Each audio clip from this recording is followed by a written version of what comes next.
नमस्कार दोस्तों, आज की चर्चा का विषय है भावनाएं जो हमारे अनुभवों में रंग भरती हैं। हमारे साथ हैं मनोविज्ञान विशेषज्ञ शर्मा साहब। आपसे सीधा सवाल, आखिर ये भावनाएं हैं क्या और ये हमारे जीवन में इतनी खास क्यों हैं? शुक्रिया।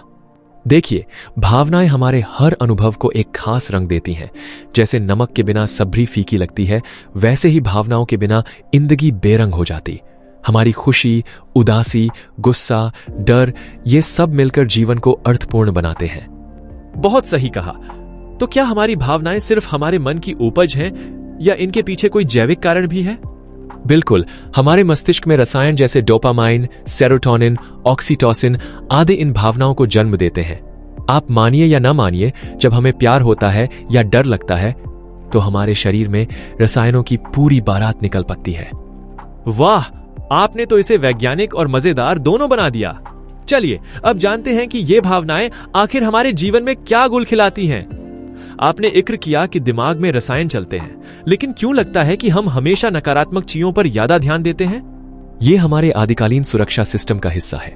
पहले के माने में खतरे को जल्दी पहचानना जरूरी था, इसलिए हमारा दिमाग बुरी घटनाओं पर ज्यादा प्रतिक्रिया देता है। तो यही वजह है कि 10 तारीफों के बाद भी एक आलोचना हमें रात भर सोने नहीं देती। बिल्कुल। एक रिसर्च के मुताबिक नकारात्मक अनुभवों का असर सकारात्मक अनुभवों से 3 गुना ज्यादा होता है। यही कारण है कि एक बुरा रिव्यू लेखक की नींद उड़ा देता है। मतलब हमारी प्राचीन जीन आज भी हमारा मिजाज बिगाड़ने में एक्सपर्ट हैं। हाँ, लेकिन अच्छी खबर यह है कि हम अपने दिमाग को प्रोग्राम भी कर सकते हैं।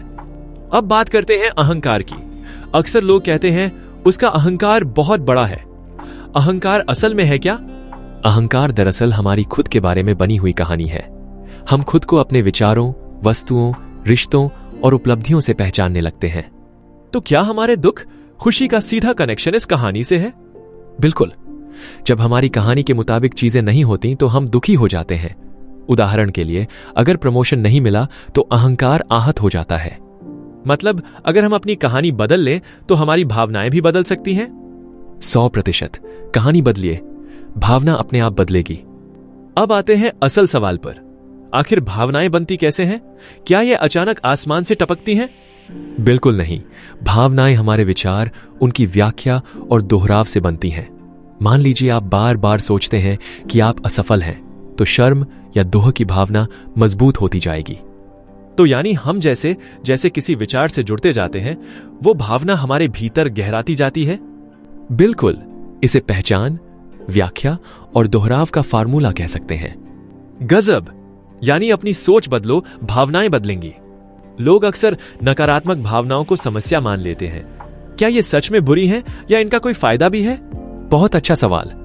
नकारात्मक भावनाएं जैसे दुख, डर या गुस्सा असल में हमारे लिए चेतावनी की घंटी हैं।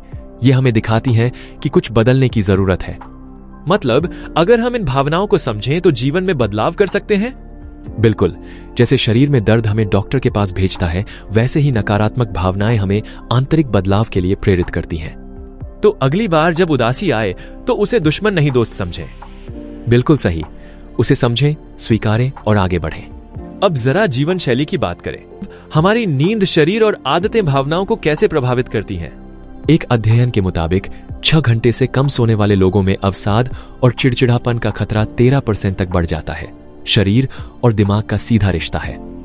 मतलब अगर मैं रात भर नेटफ्लिक्स देखूं तो अगले दिन मूड खराब रहना तय है? बिल्कुल। साथ ही नियमित व्यायाम और संतुलित आहार भी मूड को बेहतर बनाने के लिए जरूरी है। तो मूड अच्छा चाहिए तो नींद और सेहत का ध्यान रखना अनिवार्य है। हाँ, और डिजिटल डिटॉक्स भी इसमें बहुत मददगार है। चलो अब बात करते हैं सोच, शब्द और सांस की। क्या वाकई इनसे भावनाओं पर काबू पाया जा सकता है? जी हाँ। सकारात्मक सोच, सशक्त शब्दों का उपयोग और गहरी सांस भावनाओं को संतुलित करते हैं। कोई आसान तकनीक बताइए जिसे हम रोजमर्रा में आजमा सकें।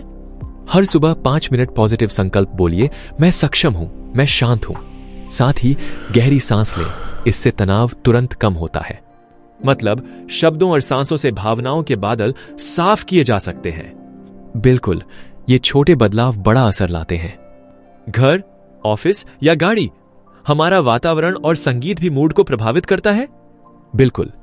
क्लटर यानी बिखरा माहौल तनाव बढ़ाता है, जबकि साफ सुथरा कमरा या ताजगी भरा संगीत मूड तुरंत बदल सकता है।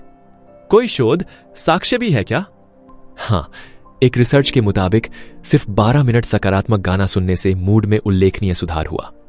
मतलब अगली बार जब उदास हो तो कमरा साफ करो या पसंदीदा गाना लगाओ। बिल्कुल, मूड का रिमोट आपके ही हाथ में है। अब आते हैं सबसे दमदार हिस्से पर, अपनी कहानी बदलना। आखिर ये कैसे किया जाए? आपके दुख खुशी का बड़ा हिस्सा इस बात पर निर्भर करता है कि आप घटनाओं की व्याख्या कैसे करते हैं। उदाहरण के लिए, बारिश किसान के लिए वरदान तो पिकनिक मनाने वाले के लिए सिरदर्द।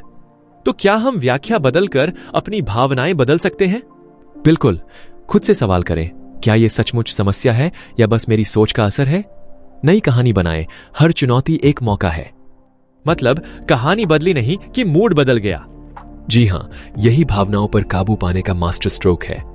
बहुत लोगों को नकारात्मक भावनाएं छोड़ने में कठिनाई होती है, कोई व्यावहारिक तरीका बताइए। हेल्थ वॉक इन का सेडोना मेथड आजमाइए।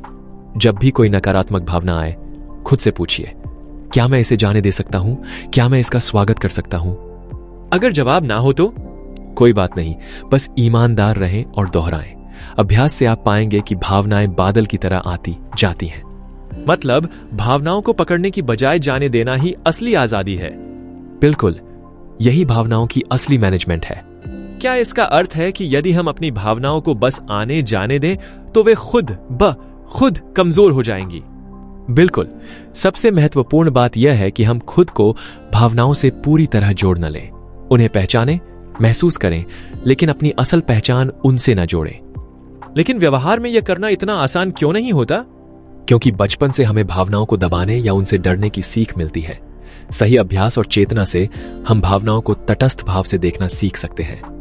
अक्सर नकारात्मक भावनाओं को बुरा मान लिया जाता है, पर क्या इनका भी कोई सकारात्मक पक्ष हो सकता है?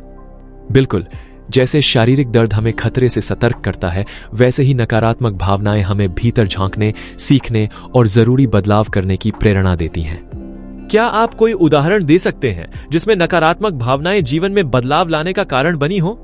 मान लीजिए, अगर आप बार बार निराशा या तनाव महसूस करते हैं, तो यह संकेत हो सकता है कि किसी क्षेत्र में बदलाव की आवश्यकता है। कई सफल लोग स्वीकार करते हैं कि उनकी असफलताएं ही उनकी सबसे बड़ी सीख बनी।